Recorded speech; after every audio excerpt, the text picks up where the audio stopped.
అమృత అయ్యర్ ప్రధానంగా తమిళం మరియు తెలుగు భాషా చిత్రాలలో కనిపిస్తుంది.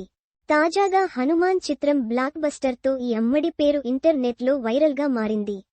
ఈమె ఎవరు, డేట్ ఆఫ్ బర్త్ ఏంటి, ఎన్ని సినిమాలు చేసింది అంటూ గూగుల్లో తెగ వెతికేస్తున్నారు కుర్రాళ్ళు. ఎప్పుడు ఈమె గురించి కొన్ని విషయాలు తెలుసుకోవాలంటే ఇది చూడండి. మే 14, 1994న తమిళనాడులోని చెన్నైలో తమిళ కుటుంబంలో జన్మించింది అందాల తార అమృత అయ్యర్. కర్ణాటకలోని బెంగళూరులో పెరిగింది.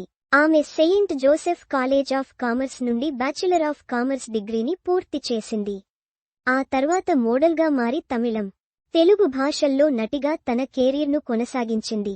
2014లో లింగా, తెనాలిరామన్, 2016లో పొక్కిరి రాజా, తేరి వంటి చిత్రాల్లో అనేక గుర్తింపులేని పాత్రల్లో నటించింది ఈ అమ్మడు. 2018లో విజయ్ యేసుదాస్ సరసన పడైవీరన్ ప్రధాన నటిగా అరంగేట్రం చేసింది. అక్కడ ఆమె మలర్ పాత్రను పోషించింది. తర్వాత కాళిలో విజయ్ ఆంటోని సరసన ప్రధాన పాత్ర పోషించింది. 2019లో వినయ్ రాజ్కుమార్ నటించిన గ్రామాయణంతో కన్నడలో అరంగేట్రం చేయాల్సింది. కానీ నిర్మాతకు కోవిడ్ రావడంతో ప్రాజెక్ట్ ఆగిపోయింది. అదే ఆమె అట్లీ దర్శకత్వం వచ్చిన విజయ్ దళపతి బిగిల్ సినిమాలో తమిళనాడు ఫుట్బాల్ జట్టు కెప్టెన్ తెండ్రాల్ పాత్రను పోషించింది. 2021లో కిషోర్ తిరుమల దర్శకత్వంలో వచ్చిన రెడ్లో రామ్ పోతినేని సరసన తెలుగు చలనచిత్ర అరంగేట్రం చేసింది. అదే ఏడాది తెలుగు స్టార్ యాంకర్ ప్రదీప్ మాచిరాజు హీరోగా నటించిన 30 రోజుల్లో ప్రేమించడం ఎలా అనే చిత్రంలో హీరోయిన్గా చేసింది.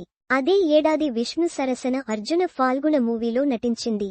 2024లో సంక్రాంతి కనుక జనవరి 12న విడుదలైన తెలుగు సూపర్ హీరో చిత్రం హనుమాన్ సినిమాలో తేజస్ అగ్జకి జోడిగా కథానాయకిగా నటించి ఆకట్టుకుంది. ఈ చిత్రం బ్లాక్ బస్టర్ కావడంతో పాటు ఈ ఏడాది సంక్రాంతి విన్నర్గా నిలిచింది. అదే ఏడాది బచ్చలమల్లి సినిమా అల్లరి నరేష్ సరసన ఆకట్టుకుంది ఈ బ్యూటీ.